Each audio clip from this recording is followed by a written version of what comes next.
ಓಂ ಗುರುಭ್ಯೋ ನಮಃ ಅರ್ಕಮಹಾಗಣಾಧಿಪತಿಯ ನಮಃ ಆತ್ಮಗುರುವೇ ನಮಃ ಭದ್ರಕಾಳಿಯೈ ನಮೋ ನಿತ್ಯಂ ಸರಸ್ವತ್ಯೈ ನಮೋ ನಮಃ ವೇದ ವೇದಾಂತ ವಿದ್ಯಾಸ್ಥಾಮೆ ಯೋಚ. ಎಲ್ಲ ಜ್ಯೋತಿಷ ಅಭಿಮಾನಿಗಳಿಗೆ ಈ ದಿನದ ಪ್ರಣಾಮಗಳು. ಈ ದಿನ ನಾವು ಕಟಕ ರಾಶಿಯವರ ದಿನ ಭವಿಷ್ಯವನ್ನು ನೋಡೋಣ. 19/6/2026 ಶುಕ್ರವಾರ, ಪಂಚಮಿ ತಿಥಿ, ಆಶ್ಲೇಷ ನಕ್ಷತ್ರ, ಮಖ ನಕ್ಷತ್ರ, ಅರ್ಶನ ಯೋಗ ಹಾಗೂ ವಜ್ರಯೋಗಗಳ ಸಂಯೋಜನೆ ಉಂಟಾಗಿರೋದ್ರಿಂದ ಪಂಚಮಿ ತಿಥಿಯ ಜ್ಞಾನಪ್ರದ ಶಕ್ತಿ, ಆಶ್ಲೇಷ ನಕ್ಷತ್ರದ ಅಂತಃಪ್ರಜ್ಞೆ ಮತ್ತು ಸೂಕ್ಷ್ಮ ಚಿಂತನೆ, ನಂತರದ ಮಖ ನಕ್ಷತ್ರದ ಗೌರವ ಮತ್ತು ಪಿತೃಕೃಪೆ ಜೊತೆಗೆ ಅರ್ಶನ ಯೋಗದ ಸಂತೋಷಕರ ಫಲಗಳು ಮತ್ತು ವಜ್ರಯೋಗದ ದೃಢತೆ ಮತ್ತು ಸವಾಲಿನ ಪ್ರಭಾವ ನಿಮ್ಮ ಜೀವನದ ಮೇಲೆ ಪರಿಣಾಮವನ್ನು ಬೀರುತ್ತಿವೆ. ಇಂದು ಭಾವನೆಗಳ ಜೊತೆ ವಿವೇಕವನ್ನು ಬಳಸಿದರೆ ಉತ್ತಮ ಫಲವನ್ನು ಪಡ್ಕೊಳ್ತೀರಿ ಎನ್ನುವಂಥದ್ದನ್ನು ತಿಳ್ಕೊಂಡಿರಿ. ಈ ದಿನದ ಗ್ರಹ ಪ್ರಭಾವವನ್ನು ನೋಡೋದಾದರೆ, ಕಟಕ ರಾಶ್ಯಾಧಿಪತಿಯಾದಂಥ ಚಂದ್ರ ಇರೋದರಿಂದ ಈ ಚಂದ್ರನ ಪ್ರಭಾವದಿಂದ ಸಂವೇದನಾಶೀಲತೆ, ಕಾಳಜಿ ಮತ್ತು ಕುಟುಂಬದತ್ತ ಒಲವು ಹೆಚ್ಚಾಗಿರುತ್ತದೆ. ಈ ದಿನ ಕುಟುಂಬ ಮತ್ತು ಮನೆಗೆ ಸಂಬಂಧಿಸಿದ ಕಾರ್ಯಗಳಲ್ಲಿ ಯಶಸ್ಸನ್ನು ಕಾಣ್ತೀರಿ. ಆಧ್ಯಾತ್ಮಿಕ ಚಿಂತನೆ ಹೆಚ್ಚಾಗುವುದು, ಶಿಕ್ಷಣ ಮತ್ತು ಜ್ಯೋತಿಷ ಕ್ಷೇತ್ರದಲ್ಲಿ ಅನುಕೂಲಗಳು ಉಂಟಾಗ್ತದೆ. ಆದರೆ ಅತಿಯಾದ ಭಾವನಾತ್ಮಕತೆ ನಿರ್ಧಾರಗಳಲ್ಲಿ ಗೊಂದಲವನ್ನು ತರಬಹುದು. ಸಣ್ಣ ವಿಷಯಗಳಿಗೆ ಚಿಂತನೆ ಮಾಡೋದಕ್ಕೆ ಹೋಗಬೇಡಿ. ಮುಖ್ಯವಾದಂಥ ಸೂಚನೆ, ಭಾವನೆ ಮತ್ತು ವಿವೇಕದ ಸಮತೋಲನವೇ ಇಂದಿನ ಯಶಸ್ಸಿನ ಕೀಲಿಕೈ ಅನ್ನುವಂಥದ್ದನ್ನು ತಿಳ್ಕೊಂಡಿರಿ. ಪಂಚಮಿ ತಿಥಿಯ ಪ್ರಭಾವ ಇರೋದರಿಂದ ವಿದ್ಯೆ ಮತ್ತು ಜ್ಞಾನ ವೃದ್ಧಿಯಾಗ್ತದೆ. ಹೊಸ ಕಲಿಕೆಗೆ ಅನುಕೂಲ ಉಂಟಾಗ್ತದೆ. ಮಕ್ಕಳಿಂದ ಸಂತೋಷ ಲಭ್ಯವಾಗ್ತದೆ. ಈ ದಿನ ಅಧ್ಯಯನ ಮತ್ತು ಸಂಶೋಧನೆಯಲ್ಲಿ ಉತ್ತಮ ಪ್ರಗತಿಯನ್ನು ಕಾಣ್ತೀರಿ. ಹೊಸ ಯೋಜನೆಗಳ ಆರಂಭಕ್ಕೆ ಅನುಕೂಲ ಉಂಟಾಗ್ತದೆ.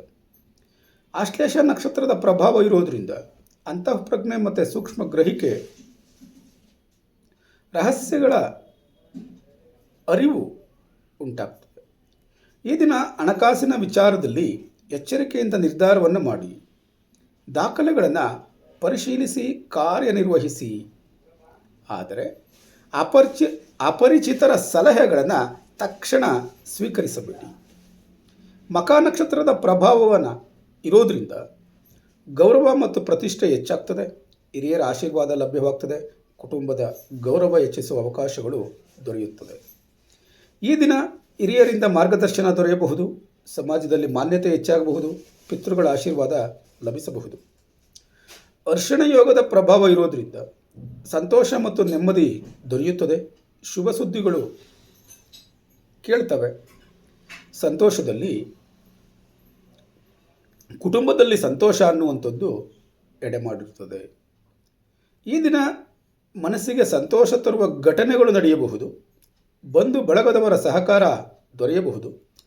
ವಜ್ರಯೋಗದ ಪ್ರಭಾವ ಇರೋದರಿಂದ ದೃಢತೆ ಮತ್ತು ಆತ್ಮವಿಶ್ವಾಸ ಹೆಚ್ಚಾಗಿರುತ್ತದೆ. ಆದರೆ ಹಠ ಮತ್ತು ಕೋಪದಿಂದ ಸಮಸ್ಯೆಗಳು ಉಂಟಾಗುವ ಸಾಧ್ಯತೆ ಇರ್ತದೆ.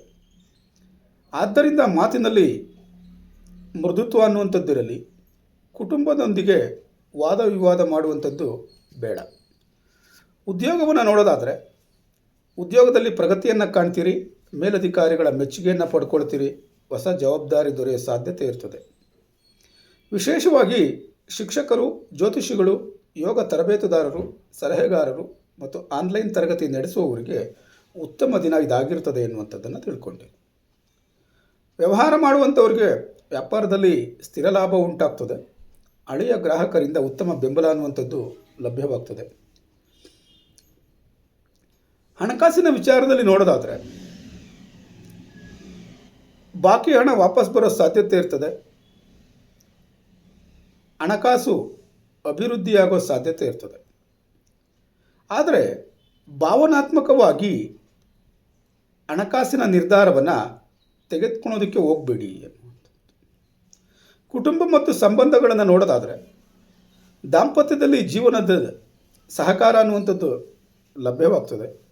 ಕುಟುಂಬದಲ್ಲಿ ಸಂತೋಷ ಮತ್ತು ಶಾಂತಿ ಇರ್ತದೆ. ಆದರೆ ಹಳೆಯ ವಿಷಯಗಳನ್ನು ಮತ್ತೆ ಪ್ರಸ್ತಾಪಿಸಿದರೆ ಶಾಂತಿ ಕದಡುತ್ತದೆ ಎನ್ನುವಂಥದ್ದನ್ನು ತಿಳ್ಕೊಂಡಿರಿ. ಆರೋಗ್ಯದ ಬಗ್ಗೆ ನೋಡೋದಾದರೆ ಜೀರ್ಣಕ್ರಿಯೆ ಸಮಸ್ಯೆ ಇರ್ತದೆ, ನಿದ್ರೆಯ ವ್ಯತ್ಯಾಸ ಇರ್ತದೆ, ಮಾನಸಿಕ ಒತ್ತಡ ಹೆಚ್ಚಾಗೋ ಸಾಧ್ಯತೆಗಳಿರ್ತದೆ.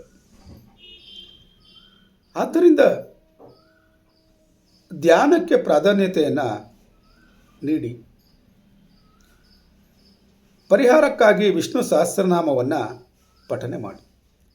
ಕೊನೆಗೊಂದು ಕಿವಿ ಮಾತು, ಅರ್ಶನ ಯೋಗದ ಅನುಗ್ರಹದಿಂದ ಕುಟುಂಬ ಸುಖ, ಮನಃಶಾಂತಿ ಮತ್ತು ಗೌರವ ದೊರೆಯುವಂಥ ದಿನ ಇದಾಗಿರುತ್ತೆ. ವಜ್ರಯೋಗದ ಕಾರಣ ತಾಳ್ಮೆ, ಮೃದುತ್ವ ಕಾಪಾಡಿಕೊಂಡರೆ ಈ ದಿನವು ಅತ್ಯಂತ ಫಲಪ್ರದವಾಗಿರುತ್ತದೆ ಅನ್ನುವಂಥದ್ದನ್ನು ತಿಳ್ಕೊಂಡಿರಿ. ಈ ದಿನ ಭವಿಷ್ಯ ನಿಮಗೆ ಉಪಯೋಗವಾಗಿದ್ದರೆ ತಪ್ಪದೆ ಚಾನಲನ್ನು ಸಬ್ಸ್ಕ್ರೈಬ್ ಮಾಡಿ. ನಾಳೆಯ ದಿನ ಭವಿಷ್ಯಕ್ಕಾಗಿ ಮತ್ತೆ ಭೇಟಿಯಾಗೋಣ. ಧನ್ಯವಾದಗಳು.